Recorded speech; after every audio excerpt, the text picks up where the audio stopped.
You're watching Leafs Morning Take with host Nick Alberga and former NHLer Jay Rosehill.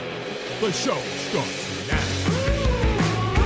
All right, I got some stuff to say. It's a Thursday edition of Leafs Morning Take. Nick Alberga and Jay Rosehill. What's going on, Rosie? What's happening? I always got to do the post games after a loss, apparently. It's not right. It isn't. Wow, were you on the post game show last night? No, you only get the wins. I wasn't, but just every time I do a show, it's after a loss. I don't like it.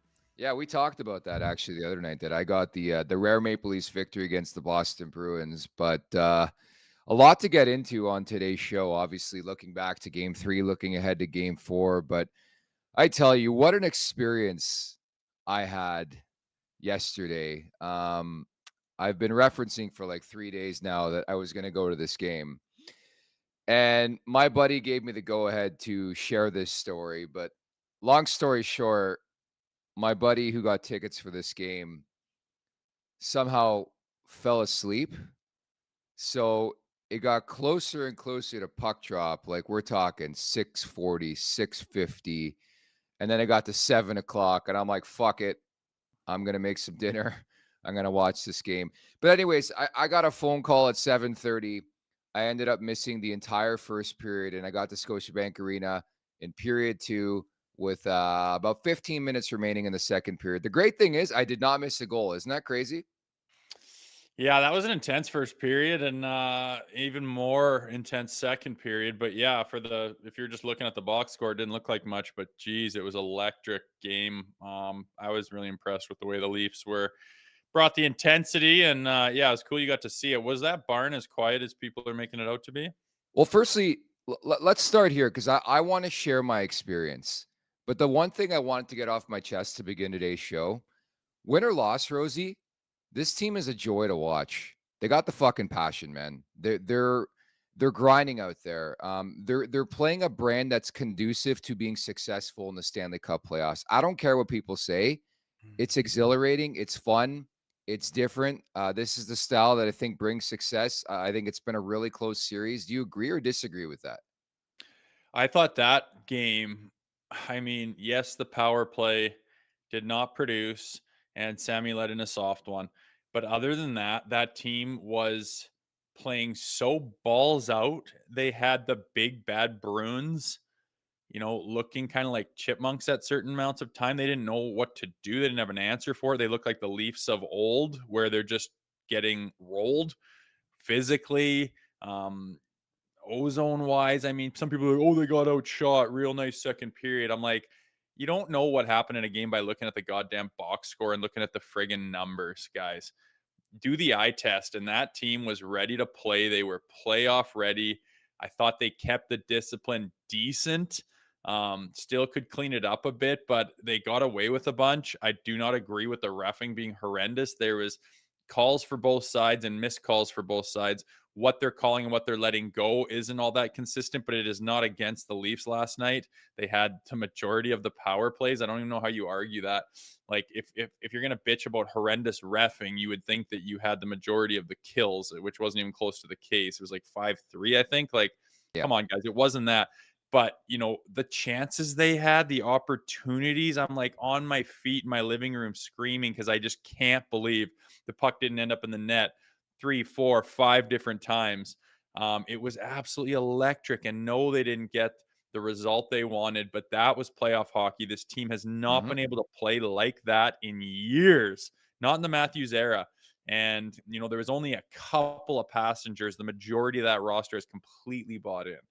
Yeah, so I wanted to get that off my chest. Like, I thoroughly am enjoying the way this team is playing. Again, remains to be seen if they're going to win or lose this series, but this is how you win playoff hockey. This is how you play playoff hockey. Yeah, they got their deficiencies, but fuck, they're taking it to Boston physically, and I think grinding them down, and I think the Bruins understand, like, even if Boston escapes in this series, I think the Leafs have taken a lot out of this team. And again, I'm not here for moral victories. I got the towel behind me too, but back to my experience. So I get into the arena, second period, right? And this is me not being ungrateful, right? Like, it was cool for me to be there just as a fan for a playoff game. I've never been there as a fan for a playoff game ever. So I thought that was a really unique experience. But I get to the 300 level. My nose started bleeding. I kid you not. I was final row. And the Against the wall. degenerates, the standing room degenerates were behind me, which we'll get to. So that was like my first gripe. Again, I'm not being ungrateful. I told my buddy, we were laughing about it, but it was a unique vantage point where it's like I almost rather watch on TV. But there were some screens around. Like I was really high up at Scotiabank Arena. The other thing that was bothering me, the guy in front of me felt the need wearing his Auston Matthews jersey. Every fucking time the Leafs went an offensive rush, he had to stand up. So, dude, it's a 2-on-4. They're not scoring. Okay, just sit the fuck down. So I missed probably like a couple of the goals because I'm not that type of person. I'm not going to start a fight at a hockey game. If you want to be a guy who's always standing, go for it. But maybe it's just like a byproduct of the seating or where I was seated in the arena. But it was tough. In fact, that Frederick goal didn't even know it went in because this guy was standing up. He was bitching about Bertuzzi tripping and all that. Frederick puts that in. I didn't even see it. Nobody saw it because this guy was standing up. The other thing I would add is the guy behind me was a huge Leafs fan, but you can tell, when you go to games, Rosie, and you can tell people are looking to get after it in the wrong type of way. Yes. So we sit down and my buddy's like, where are the towels? Like my buddy just wanted to go to a playoff game and he wanted like a memento. He wanted a towel. And we look back and you could tell his fucking meathead had our towels. And he's like, you want your fucking towels? He's like chirping us already. I'm like, dude, can I just sit down and watch a hockey game? I don't want to deal with this shit. Anyways, he gives us his towels. But then at the end of the game, this guy threw a beer and he was with his girlfriend or wife, mind you. He threw a beer 7 rows, Rosie, and it hit a Bruins fan square in the head. But this beer must have been completely full, dude. It went flying. And like, I mean, you're, and this is not a rip on Leafs fans. Like, this, like you're not going to really find Leafs fans like trying to fight the opposition. Like, yeah, here and there, but it's not like going to a game in Philadelphia. Okay. If you want to compare it to that. And people were like, man, like, what are you doing? Like, we didn't even want to claim this guy as our own. Like it was a unique experience. Expensive ass drinks, no juice in the crowd. Good on Joe Bowen, by the way. I want to stand up for Bonesy, who I worked with for a couple of years. Like it's unbelievable that it's a fucking playoff game. And I know I'm going on like a Rosie type tangent right now. A lot of swearing, Nick. It's unbelievable because it has me fired up. It's unbelievable to me that it's a playoff game. And it was that quiet to the point where I FaceTime Jay Rosehill in the second period to prove a point. And I can have a full conversation with this guy. Insanity me. Yeah, it's a good point by Joe. They don't react to anything. They react only. They're not preemptively, juiced for the crowd. The Go Leafs go chant. I don't really see, like, when they were peppering them and just like chance after chance, it was absolutely electric. I could just feel it through the TV. You would think that crowd would just be a constant buzz of noise and crowd and raucous and cheering and chanting. And it's not. They just get fired up when something happens. And you can see it on TV, guys kind of sitting back, relaxing, not really into it, not amped up to be there. It's unfortunate. The proof's in the pudding. Everyone who was in the building said that it was weak, and it sucks. Yeah. But you know what? Crowds, I think, they ebb and flow. Different generations of crowds, come and they go. And as maybe some of these boomer types move out and some people our age start to move in and hopefully can afford a ticket, which is obviously the problem, will start to take their place. And, just because you're in an expensive seat doesn't mean you can be a real fan. Like, paint your bloody face, like take your shirt off, get going. Who cares? Do whatever, but be a loud, rowdy fan. I mean, it's exciting. It's fun to do that. It would be nice to see a little bit more of it. And, it's unfortunate that down in the lower bowl, no one's doing anything. And up in the lower bowl, people are being drunk idiots throwing beers at people. So not the best vibe, but I mean, it is what it is. You can't do much about it. Collectively, I just think the mentality of the Leafs fans that actually go to the games needs to change, and hopefully it will. It really was sad. It really was, again, because I've watched games in different barns, playoffs or not, and it's just a much different vibe. I know some of you in the chat are saying, well, the first period, the crowd was fired up. No doubt. Love that hit parade, though. The end of the first period, I'm like, I wish I was there, man. That's playoff hockey, man. It just hits so differently, dude. And again, regardless of the outcome of this series, it hits so differently when the Maple Leafs are initiating that contact, right? Revo, Benoit, like they're throwing their weight. The fourth line has been a revelation. I'm sorry. They've been the best line pound for pound in this series, which is kind of hilarious. You know, a lot of the naysayers, they got to back themselves up saying that, you know, Reeves was going to be a detriment to this team. They found a little chem and they're doing like, man, think about last year when we're just screaming, like, just bring some intensity, Do like get something. mad, Yeah. go after someone, just like run around and bury a couple guys, wire everything in that, fly to the net, chirp off, grab a guy by the scruff of his jersey and get in his face. Like they wouldn't do anything. They played like complete pussies. And now it's like a total flip. What's the difference? Dubas out, Tree Living in.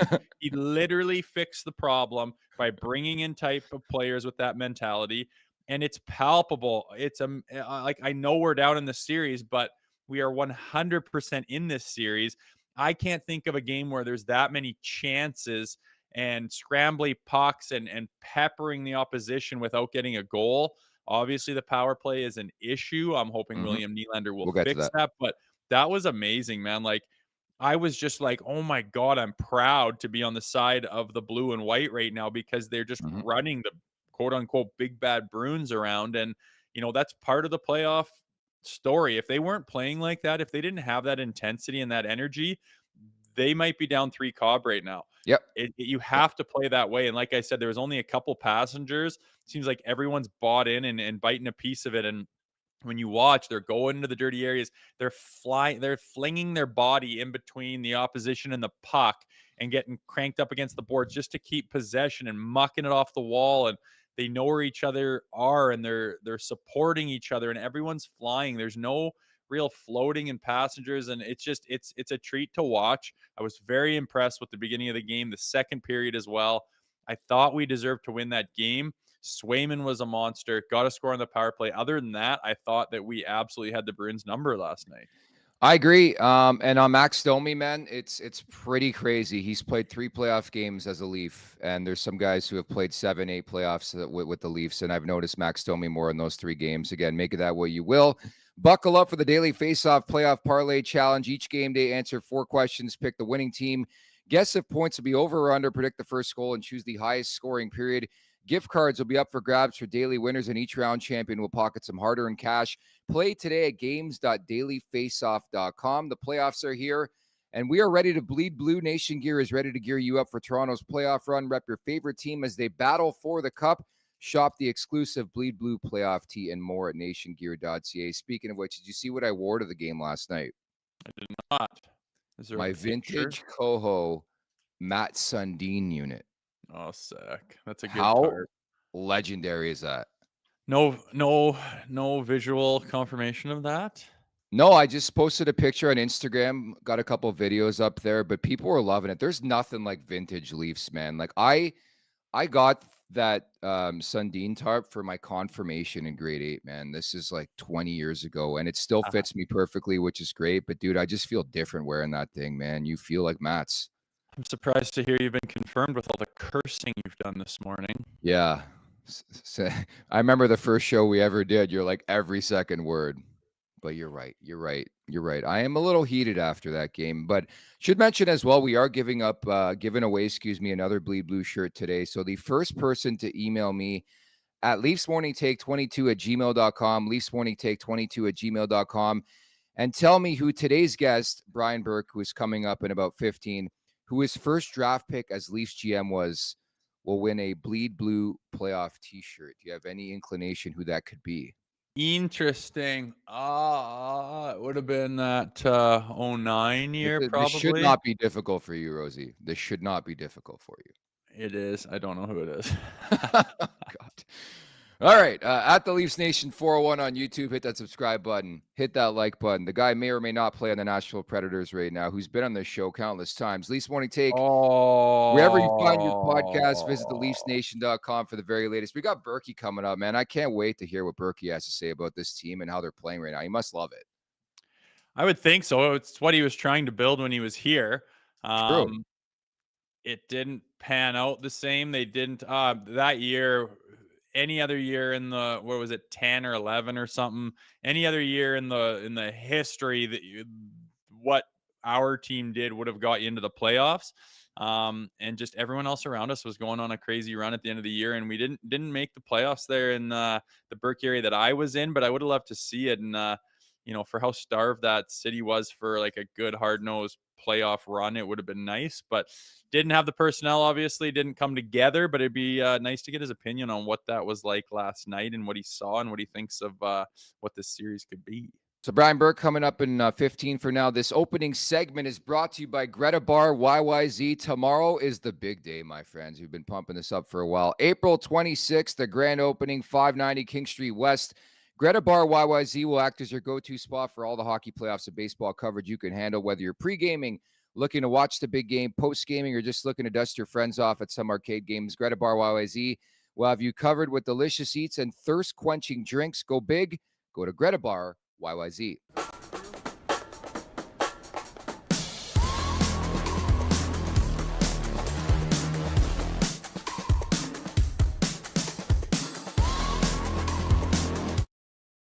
I did a little spin of King Street West last night, and they're locked and loaded over at Greta Bar YYZ, so looking forward to the opening. Let's get into the game. The Maple Leafs lose 4-2 here. Brad Marchand, the big story. Like, we can start there because I think, Boston and Marchand deserve credit because Auston Matthews comes out in their barn, game 2, has a 3-point performance, and Marchand's the captain. He returns serve here for the Bees. Yeah, he did. He had a wicked game. He's a wicked player. You hate to watch him succeed, but you respect and tip your cap when he does. He's getting into he's just a master at getting into the battles, getting into the extracurriculars, staying away from it when he has to, initiating it when he has to, embellishing it when he has to. And then to top it off, like, to snipe that goal, it was such a heartbreaker. And I mean, not a lot of guys can wire that shot into like a puck-sized hole. And it just was the heartbreaker. He's the heartbeat of that team. He's won. He's the captain. He's the leader. He's got grit. He's got skill. He knows how to win. He's a big problem for the Maple Leafs right now. And they've been on his case, and he's had to fight through that in battle. But last night he came up a winner, and you tip your cap and you get ready for the next one. But he was a huge piece of the Bruins. I don't think they're even in this series if it's not for Brad Marchand. Obviously Swayman is the other piece of that puzzle, but I think on the whole, if you look at the big picture in the eye test, last night especially, the Leafs were the better overall hockey team. Swayman would not give on the chances that they created with their energy and with their puck possession. And when they got the chances from the referees on the power play, they just couldn't find the back of the bloody net. They're a bit snake bitten on the power play. That was the difference. And other than that, I'm very impressed with the way they played, the way they competed. A lot of people thought they'd get smoked, they'd get outmatched, outclassed by this Bruins team. It's not the case. We've got goalie twice. I'm interested to see if Swayman stays in or they go to Allmark. It'll be insane if they go to Allmark again. I think that was to their detriment last game. But I don't know, some guy on Twitter said, why do we always run into the hot goalie? And it's just this history of the hottest goalie in the playoffs every single year that the Leafs just have trouble solving, although they're like the second highest scoring team in the NHL this entire season. It's so goddamn frustrating, but you got to find a way to do it. And they're this close last night. And they're going to come up with a big performance again for game 4 and tie this series again. I think it's going 7. I agree. It's all about scrutiny. This is like your classic boxing fight, man. Back and forth, back and forth. Like, did people just think Boston was going to sit back? It comes down to execution. And I thought it was so deflating, man. Like, I, for one, was so jacked the way they scored that goal and who it was, Tyler Bertuzzi, because we called it on the show yesterday. But the way they scored that goal, like off his leg, like lunch pail type shit. That's how you score in the playoffs. Like, we've been begging for that type of offense, put the puck on net, smash it home. And again, it was so rewarding to finally get that type of goal that you need to be successful in the playoffs. And credit Boston. They came right back. Like, I think I was still standing after the goal to see over the guy wearing the Matthews jersey. And it's like, boom, they score. And that's just the type of responses you need. But it's very similar to like the big play that Auston Matthews made in game 2. Brad Marchand's an all-world player, man. He made a big play. He stepped up. He's the captain. I mean, you got to give the guy credit. I know, he's a rat and all that stuff, but like he makes some big plays and he's known for that.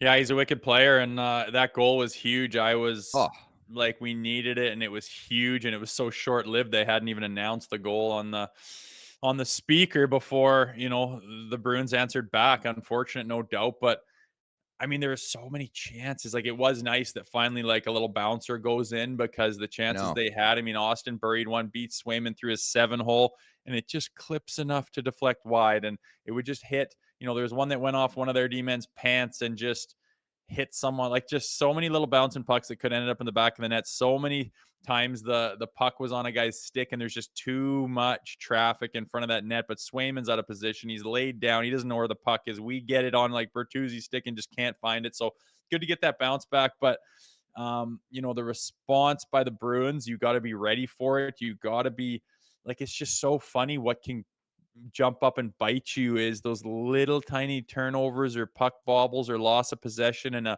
seemingly innocent spot on the half wall, and boom, boom, boom, it's the back of the net, and it's just shock. That's how fast it happens, especially in the playoffs, especially with a team like Boston. Brad Marchand, you got to tip your cap sometime, and they got the best of them that night. And I think it's frustrating because they were so close and maybe deserved to win, but you got to just tweak it a little bit and be better in those areas that we're talking about that cost them the game. And that's the power play. And, it's that whether Sammy was distracted by the extracurriculars going on with Bertuzzi and Marchand, I think it certainly played a role in it, but it can't happen no matter what the reason is for a softie. It's going to kill you in the playoffs. It's going to be the difference in the game. And we can't afford that because it just totally overshadows Samsonov's performance otherwise. I thought, the first half of the game, he was fantastic, made some huge game savers, and seems like he has his game aside from a couple of little hiccups. Yeah, that's the unfortunate thing, though. Those hiccups cost you a series. I mean, plain and Mhm. simple. It's not really happening to Swayman. That's why he's up in this series, and he's 5-0 against the Leafs this season. So, like, at risk of being bitterly harsh, goaltending is a bit of a story. Was a bit of a story for me in Game 3, but I think you hit it. Like, it feels like Groundhog Day. We talk about this every regular season. I mentioned this when I started working with you a couple years ago. You could throw all the statistics out in the regular season about this being one of the highest scoring teams in the league, one of the best power plays in the league. It gets to the playoffs, they cannot score on the power play. They Yeah, cannot score on the power play. Outscored 5-1 in this series. There's your story. I mean, it's a difference of 4 goals. Boston has executed, the Maple Leafs haven't. And it's just really unfortunate that if the Leafs lose this series, it'll be about the power play, which they've been known for in the Auston Matthews era. Like, it's crazy to me. it is. It's weird that a team like this, where their gifts are offense, their gifts are scoring goals, their gifts are power play performers, and we get to the playoffs and it's a bit of snake bitten, and you get goalie. That's a huge part of it. Who's between the pipes? And I mean, I've played in games where, it's the team is getting the chances, and you keep getting, these otherwise plays that lead to goals in every other situation. And then just in a game, you get 3 of those in a row where they don't go in, and you start to get a little bit frustrated, and you start to wonder what else do you have to do. And I think the only thing you can do is stick to the process and keep doing what leads to chances against. But why that power play is not going, why they're not burying their chances, I don't have an answer for it. I don't know. I'm certainly not the guy that's going to fix any power play, especially one as skilled as this. They have the answers within themselves. They're the best players in the world. There's no one out there that's going to come in and say, "Oh, here's what you guys have to do that you didn't realize." They know what to do. They know what it looks like. They've felt it their entire lives. It's just a matter of breaking through it and getting the offense to go in the net. And to have those opportunities. And like, I just cannot understand the bitching about the refs. Like, we had 5 Yeah. power plays, like it was lopsided towards us, and then they're bitching as if the ref stole the game. Like, score on the power play, man. You have to. It's a huge part of it. That's supposed to be your bread and butter. You're supposed to be licking your chops. We should have, you know 3 power play goals last night and win the game convincingly. And everyone is talking about this new, passionate, playoff ready team going bananas, gushing over them. But a couple bobbled pucks and non finishes and huge saves by Swayman, and it's a different story. So don't get frustrated, is what I'm trying to say. Stick to the process. All you can do is keep throwing it at them wave on wave, and eventually that levee will break, and you'll pop the power play goals, you'll get the offense, you'll win by a couple goals. And, I think they have a very good chance of doing it on Saturday and evening this series, just like they did after game 1. Of course, the irony of that is like, what was the old MO of the previous administration? Like, take the power play, beat them on the scoreboard. And ironically enough, they ain't scoring, right? Like, it is wild where it's almost at a point where you almost have to contemplate splitting up the 2 units and putting Marner on PP2 or vice versa. I know it's not the same look with Nylander, but people don't lose sight of the fact that they've had Nylander in there in the playoffs and they still haven't scored. Again, it's unfair to understand how different it would look if it would make a difference. I know Nylander is obviously a big piece to be missing right now, but it's not like this has worked in the past, the power play in the playoffs. You're almost at a point where you got to split these guys up, like on the power. Like, they got to get going, man. It would just be so sad for this team to work so hard to be at this level here this season and for the power play to be the story why they lose. It's crazy. Yeah, I don't care what you do. But what'd you do? Can you do anything? I don't know. I mean, they're obviously icing the best power play they think that they have. If you get stuck in the mud and it's not working, by all means, mix it up a little bit. Get some different guys on the net front. Get some guys with a shooting mentality up, on the top of the umbrella. But like, you're not going to go put McCabe on, like, you know what I mean? Like, They have Klingberg was supposed to be that guy who ran PP1, right? And sure, it is what it is, and you're putting the best personnel that you makes sense to have the most chance of scoring a goal. Obviously, William Nylander is being missed. These units, they're not used to not having Willie. They're not used to playing without him, and he's like, it's something we didn't even notice, but he's a staple in the lineup. He's always on the roster. He's always on the bench. He's never missed. He hasn't missed in like 7-8 years. So yeah, it's different for them to work around it. But if we can get Willie back, and I just cannot fricking imagine him not being ready by Saturday. I mean, that's how much is that, an entire week off? longer. That's like 10 days. Come on. Yeah, he's got to be ready. I think he looks close when you look at him skating around out there and messing about. He's taking 1T clappers. He's putting energy and effort out there. He's getting his heart rate up. You got to think, but what's going on with what, it seems to be the consensus is his head, and, what comes with concussion-like symptoms. I surprisingly have not had many of them. I know what a headache feels like, but you got to think that he's getting over it here, because it doesn't seem like, unless he was in some car accident we don't know about, like, what the hell happened to your head where you're so bunged up you can't play for 10 days straight. I would expect him to be in the lineup on Saturday, and I think that could be the missing piece that just jars this power play loose, and they get one. Once you get one, you're off to the races. Who comes out if Nylander's back? You got to think Nick Robertson, right? I think that he wasn't. I mean, he's skating hard and he's trying, and I get it, but he's just a little bit hot and cold, and I think he's the odd man out if Willie comes back. Fair enough. This interview is brought to you by Douglas, named Canada's best mattress on Canadian living. Douglas is loved by more than 200,000 Canadians, and they're backed by over 10,000 five-star reviews. Every mattress order comes with a free comfort sleep bundle, 2 memory foam pillows with pillow protectors, 1 luxurious cotton sheet set, and 1 mattress protector. Order today at douglas.ca/LMT. That is douglas.ca/LMT. As you bring in former Leafs GM, Executive Director for the PWHLPA, it is Brian Burke. How's it going, Berkey? Good. I'm trying to get that bright sun out of the back of the frame. No problem. How are you? I'm doing well, thank you. Want to ask you off the top, I was at the game last night, and I was reminded of the PWHL playoffs, as you know, commencing May 8th. The pick your opponent thing would be really, really cool in Toronto. Imagine not having to pick Boston or Florida or Tampa. It's crazy. What do you think of it? Well, I wasn't consulted.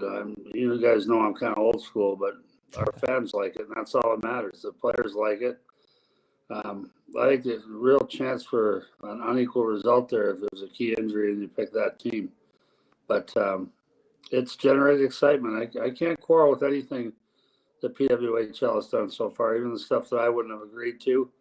The 3-point scoring, a lot of the stuff is really exciting. Got great races everywhere. It's been outstanding. What with the names, Berkey? I kind of like the names being the city they represent. Is there a chance they stick with that in the PWHL, or do you got a list full of names in your back pocket there?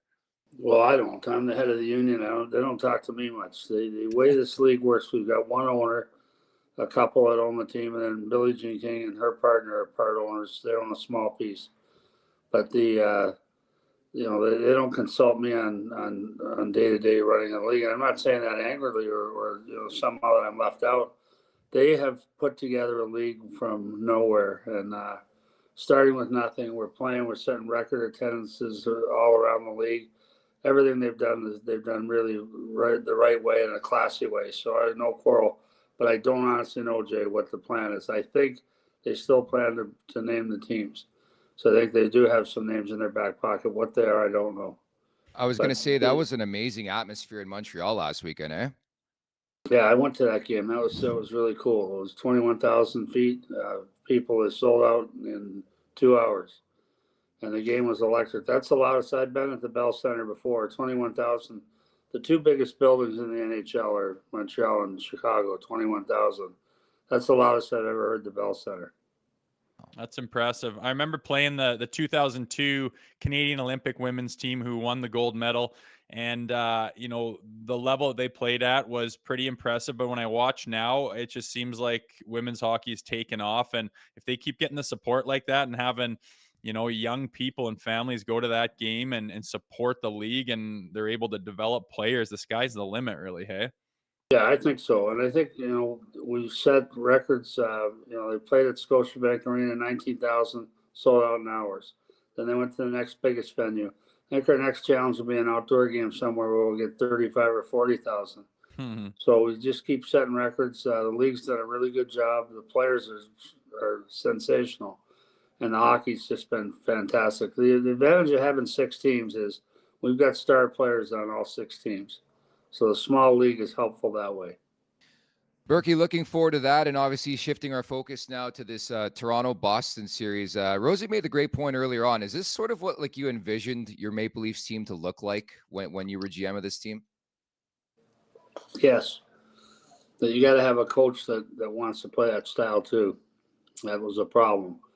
And I remember, and this isn't throwing rocks or, this isn't revisionist history, but your coach has to share the same view. If you want to play a physical style, coach has to be willing to dress players that'll play that style. And we had an issue there. But that is what I had in mind. And that's what I said to Tree when he signed these guys. They are getting a different look, and they're getting even though they lost last night, they're getting you guys, I don't want to sound like an old man, but the hitting comes back in the playoffs, and it always has, it always will. And so belligerence and truculence, those things have value in the first round and beyond. And that's what Toronto's showing a little bit of that they lacked in the past, in my view. And it's fun to watch. It's fun to watch, not being hit all the time. Sometimes you get to hit somebody. It's a lot more fun than getting hit. I think the sentiment around Leafs Nation is that this is a playoff team for the first time in a long time. I think they've got that part covered, which is surprising to some and not others. But the way this team's built, it seems like, they're geared more towards that. Last night, they seemed to run into a problem with the power play. When you're stymied like that and can't seem to break through, what are some of the things the guys can do on the power play? What has been your mantra as far as, dealing with that kind of frustration? Well, it's a simple. A first-year Bantam coach knows the answer, in my view, which is you go low to high and start blasting pucks through. You double up your net front presence. You get 2 people in front of one instead of one. Maybe that's one person directly in front, one person off to the side for trash, rebounds. But you double your net presence, go low to high, and start hammering the puck. And it's Boston's so good at blocking shots. You have to take a step by the guy every time, but you can still simplify it, in my view. And once you get them to scramble a little bit, then Matthews can take over. What's been your read on the series thus far? Obviously, very, very close. I think execution is big, discipline's big, but we're through 3 games. The Boston's up 2-1 here.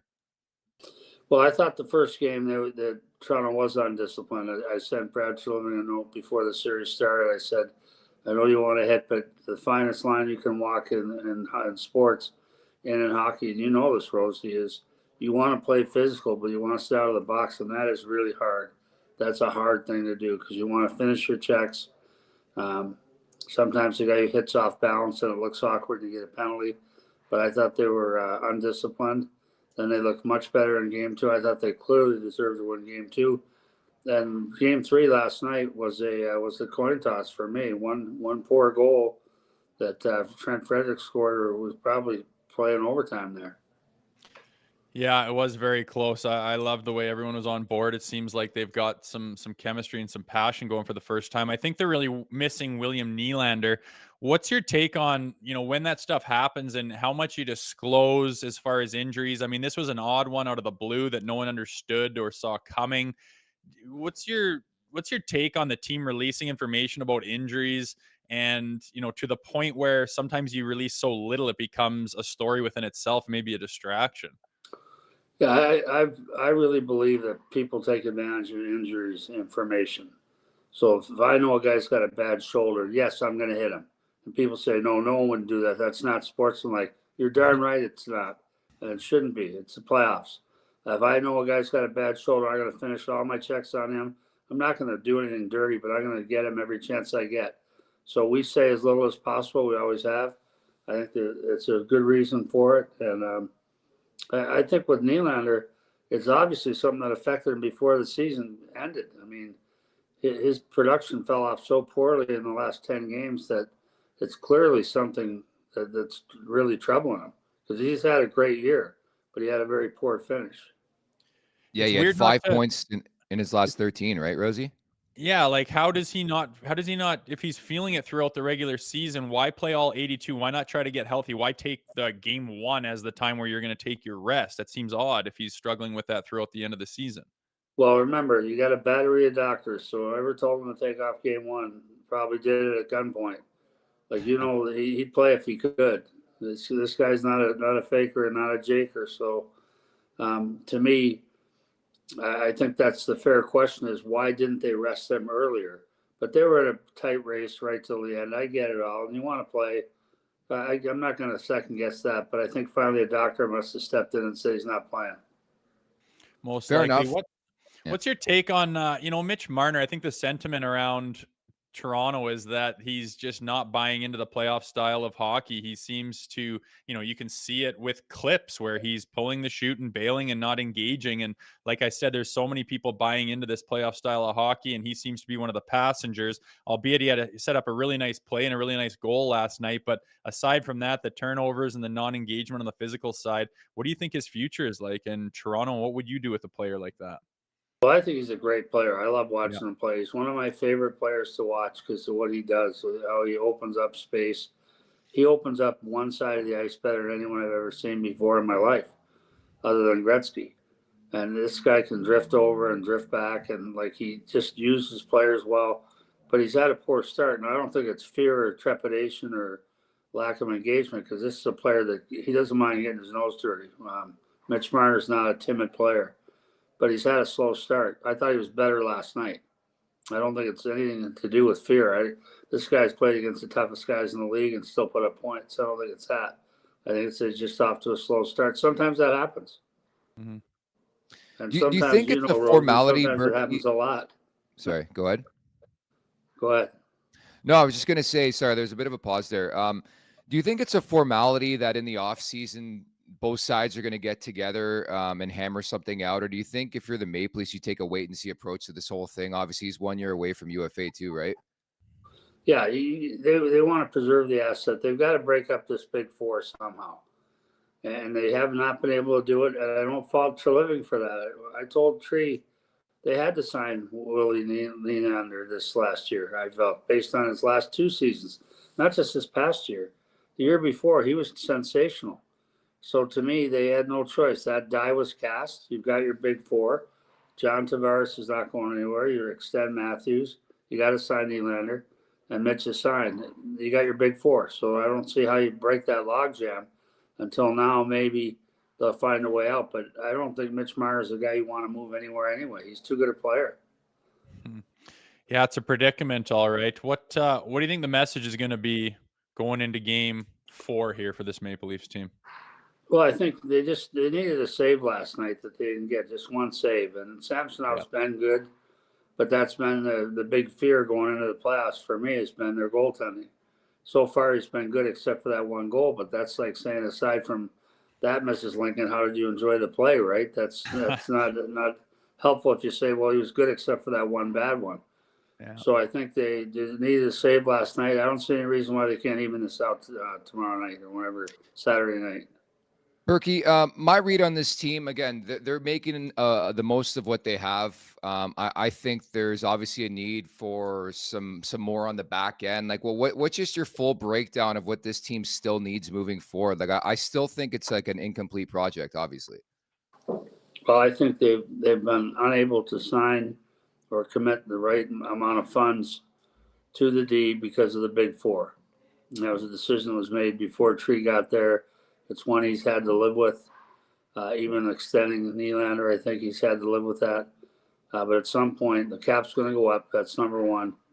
Caps, they're saying $4 million. You can sign a pretty good defenseman if you get $4 million plus whatever else gets freed up.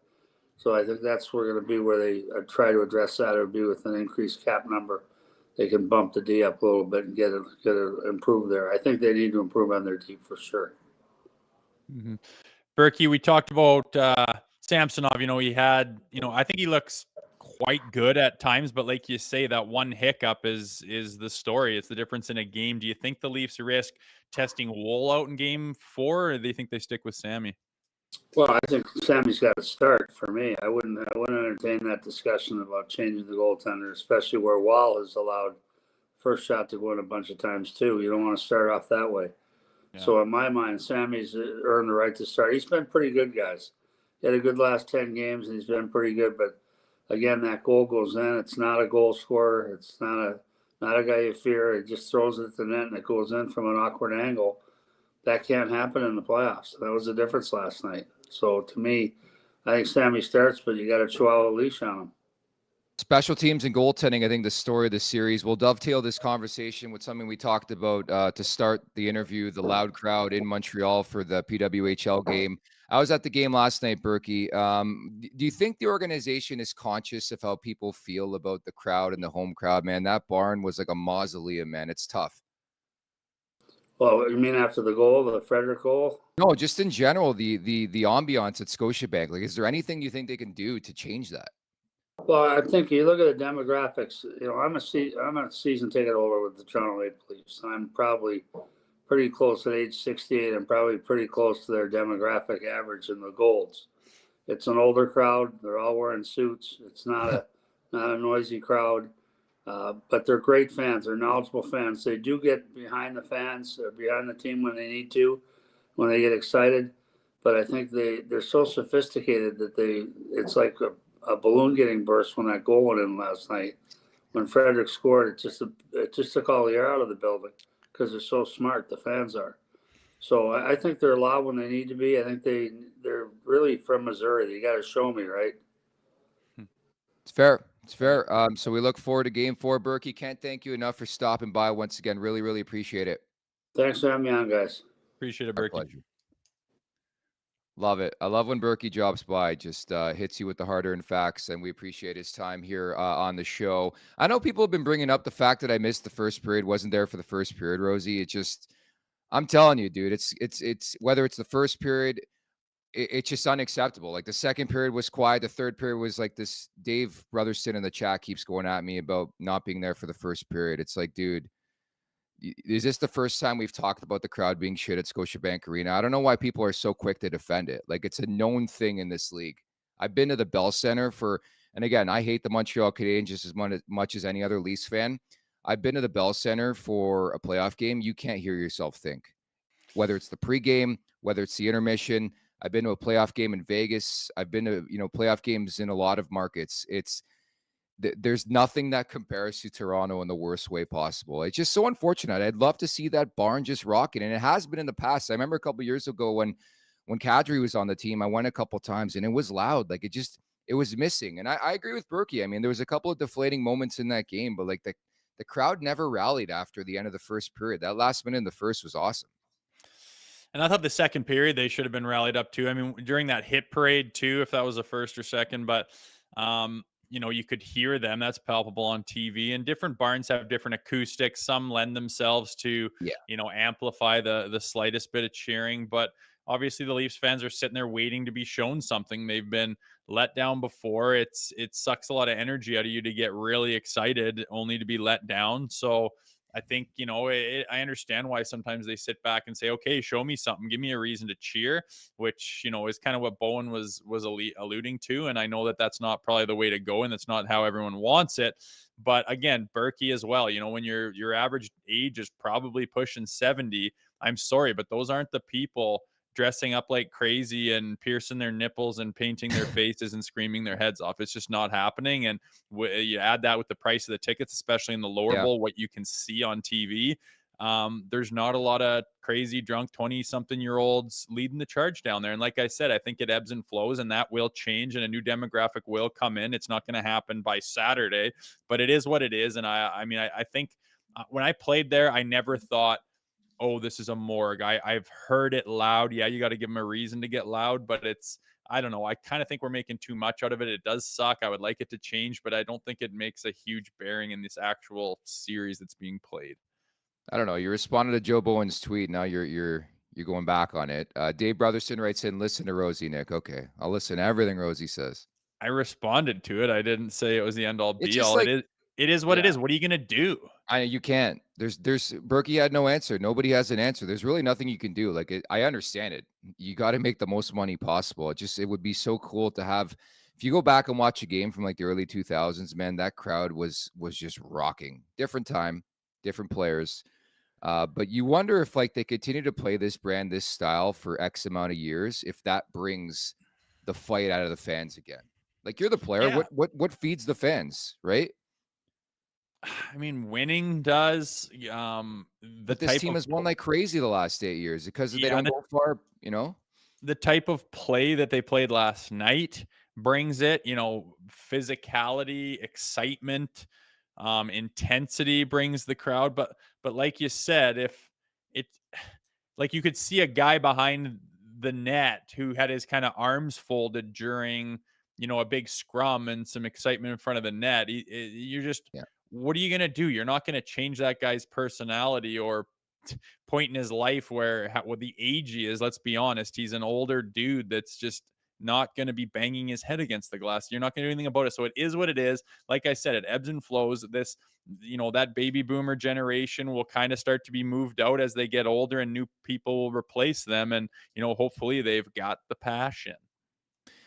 It's just, it's interesting, and it's a different sport, but I've been to Raptors games, different crowd, really, really loud. But again, I would love to see it, and hopefully the crowd shows up. When somebody like Joe Bowen goes public, rest assured, I think there could be a spark, Saturday night crowd, a couple drinks, and you never know. But all we care about is a Maple Leafs victory coming up in Game 4 to square this series up and set up a best-of-3 going home with this series with the Boston Bruins. It's time for the Great Clips Inbox Question of the Week, Rosie. With more than 4,400 hair salons throughout the United States and Canada, Great Clips is the world's largest hair salon brand and official hair salon of the NHL. Salons are locally owned and operated and open 7 days a week. Your time is valuable. Use the Great Clips check-in app, see the wait time, check it on your phone, and get your haircut when you want. What did you make of Jim Montgomery's comments from Wednesday morning about the extra day off being in Toronto? He said, we're spending more time in Toronto than Toronto is spending in Boston. We're the home team. It was just like really random, man. I don't know. I don't take any stock into anything. It's a kind of a dumb comment. The point of being at home during the game, you have last change. Your fans are cheering for you, and they're behind you, and they're cheering for the positives that you do. Outside of the rink, you sleep in your own bed. You eat the food that you want to. You're in your routine. You're in your comfort zone. So that's kind of the advantage of being there, whether the home team flies in a week early or not. It doesn't really change that. And that doesn't necessarily mean that you have this crazy good advantage, I don't know why he'd say that. It was probably one of those, he threw out 20 20 things, and that's the one that everyone And took because it was kind of different. Whoopty Yeah. shit. It doesn't mean anything to me. So with that in mind, does the extra day off benefit one team or another in a series like this, especially after Boston wins that game? Does it benefit anybody? It benefits the Leafs because they're waiting for William Nylander to get Yes. back, one of Yeah. their major pieces. And if anyone's banged up, it benefits them. And obviously, William Nylander needs time, and an extra day is probably a big difference to him when he's probably on the fence on whether he can play. And it's different every single day. An extra 24 hours makes a huge difference. So I think it benefits the Leafs. Yeah, I felt the exact same way, especially in the Nylander front. Like, this is crunch time in the series, man. I can't believe we're already getting to a point where there's going to be possible elimination games, right? We've been through 3 games, game 4 coming up on Saturday, but this is a pivotal one. This is a monster game. I know you're not going to be here tomorrow to break it down, but I'm excited because, again, with you, man, like I feel positive because I like the progress this team has made in terms of playing in the playoffs, where it's like, I know they're still struggling to score goals. I know they're still struggling to score on the power play, but like, I love this brand. I love this style. You look around the league, that's what brings success. And I just love them crashing and banging and scoring those like lunch pail type goals. I totally do. Last year, I mean, even though we got by into the second round, I was kind of like, what team is going to show up and are they going to have a heartbeat today? This one is like, True. oh my God, they are inspiring me watching at home, and the fans that are expecting to see some intensity and some heart. And it's out there, man. And I've followed this team closely for 2 seasons, and a little bit before that, you much more beforehand. I don't know when the last time we saw an intensity level like that from a highly skilled team. It's been a long time, and like I said, it was inspiring to watch that. I was devastated for them because I thought they deserved to win that game. I thought they really did. Again, just you get that many opportunities on the peeper, you have to get one. And as a goaltender, you can't let in a real softie. That's probably his softest goal all year, was the go-ahead goal later in the third period. Like, devastating, right? And you would think that he's going to have a bounce back and that he's not going to allow one like that. And you got to trust that and not be worried about it and play your game wide open and hard and do the same things you did last night. Just try to have a little more luck on the power play. And I really think that if Nylander comes in, it'll give it a whole new look. Sometimes it's just something simple like that can burst the dam, especially with a guy as talented as him. Agreed. Stay focused. Just play your game. It's going to be a close series. We all handicapped it to be a close series, and I feel very confident the Leafs continue to play the way they have been. I think they're going to be rewarded. Ultimately, they need some saves. I thought Sammy made some big time stops. You can't overlook that, but you got to stop the puck when shots like Frederick and especially the way Swayman's playing in this series. So feeling optimistic, man. Feeling optimistic. For more information, check out greatclips.com. Great Clips. It's going to be great. It's time for the last call, Rosie, brought to you by Bet365. Download the app or visit bet365.ca for the latest odds and find out why it's never ordinary at Bet365. Just 2 games in the Stanley Cup playoffs on this Thursday, and they're unique in the fact that there's a pair of teams you can grab 3-0 series strangleholds, right? You have Tampa and Florida. I'm sure you saw this yesterday. Sam Bennett, week to week. You want to talk about a prototypical playoff performer and player, Sam Bennett, just the way he plays. I know he's a bit cheap and we think that, and obviously we saw last year against the Leafs, but again, he's the hard-nosed guy you need in the playoffs. He's week to week for Florida.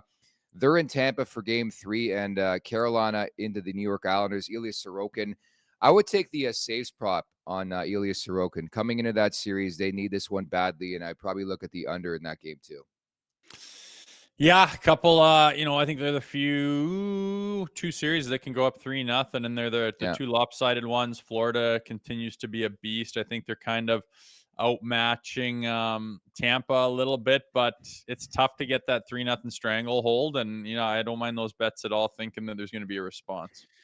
All right, Rosie, final word here to wrap on this Thursday. Again, the extra day off. Carter Hutton's going to be in the mix tomorrow. It's sort of funny. We were talking about the previous era of Maple Leafs hockey. Just confirmed before we came on the show that Randy Carlyle, your former head coach, is going to be in the mix tomorrow. So should I ask him about you?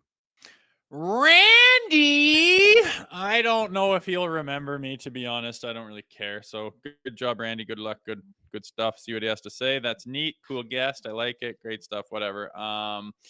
Greta, I'm a little jealous you guys are going to be hitting up Gretzky. Oh, I bet you that place is going to be sick.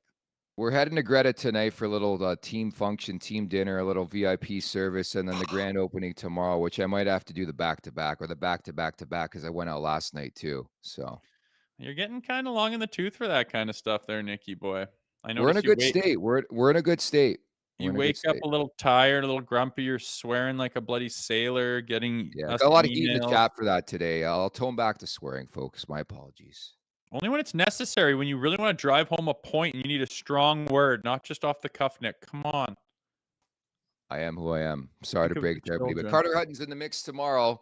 Rosie's going to be on Saturday. You're going to be on the Leafs Nation After Dark, right? We're going to try to set that up.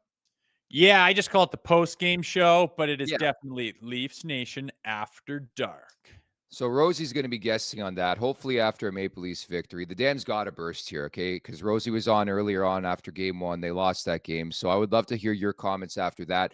We're going to have a pregame show on Saturday, too. I think it's going to be me and producer Vic Palladian, our main man, producer extraordinaire. He's going to be alongside me, and we're just going to go back and forth, break down. Of course, we only do shows Monday to Friday, so I think it'd be a great little ad to do a little pregame hit with Vic coming up on Saturday. So we have everything covered here. Everything covered.